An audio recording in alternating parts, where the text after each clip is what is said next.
나일 전투의 승리로 영국 해군은 지중해 해상 패권을 장악하여 유럽 전역에서 전략적 우위를 확보한다.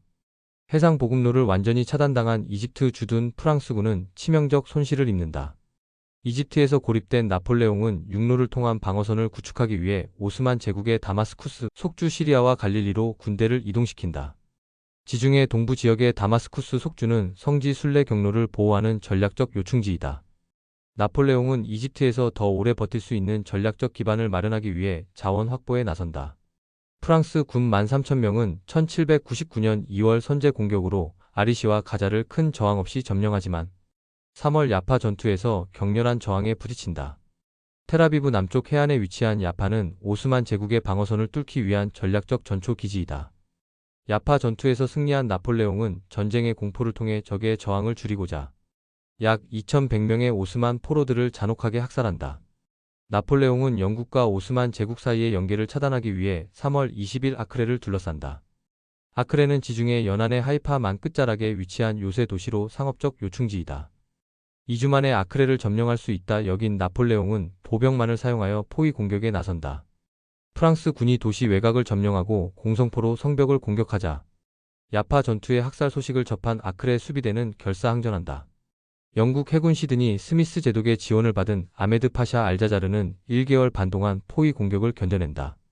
스미스 제독은 해상에서의 우위를 활용하여 소형 포격선을 통해 운반되는 프랑스의 공성포를 포획한다. 야파에서 아크레로 이어지는 해안 도로를 포격하자 프랑스군은 보급 및 병력 이동의 차질을 빚는다.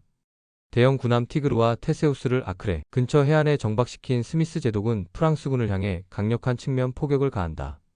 얕은 수심에서도 작전이 가능한 영국의 소형 포격선은 대형 군함이 접근할 수 없는 해안 가까이까지 들어간다.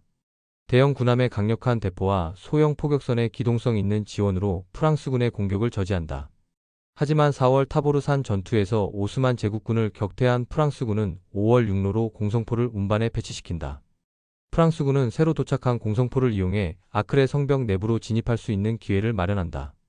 프랑스군은 도시 내부로 진입하지만 앙투안 드 펠리포가 구축한 두 번째 방어벽에 막힌다. 영국 해군 포병 대령 앙투안 드 펠리포는 프랑스군으로부터 빼앗은 대포를 배치하여 나폴레옹 군대를 상대한다. 군사학교 에콜 밀리테르에서 나폴레옹과 동문 수학한 앙투안 드 펠리포는 프랑스 혁명 초기 왕당파를 지지한 바 있다. 영국으로 망명한 펠리포는 프랑스군의 공성포에 대응하기 위한 방어적 포격 전략을 설계한다. 정치적 입장이 달라져 적대 관계로 바뀐 펠리포는 나폴레옹의 시리아 원정 저지에 나선다. 나폴레옹의 군사 전략과 공성 기술에 대한 깊은 이해를 바탕으로 아크레 방어 전략을 짠다. 레바논 지도자 바시르의 중립적 태도가 프랑스군의 고립을 심화시키자 나폴레옹은 5월 10일 아크레를 점령하기 위한 마지막 총공세를 펼친다. 식량과 필수 물자를 공급받지 못한 프랑스군이 극도로 힘든 환경에서 전투를 이어가지만 결국 나폴레옹은 5월 21일 철수를 결정한다. 아크레 포위전의 실패로 나폴레옹은 중동에서의 확장 계획을 포기하고 이집트로 돌아간다.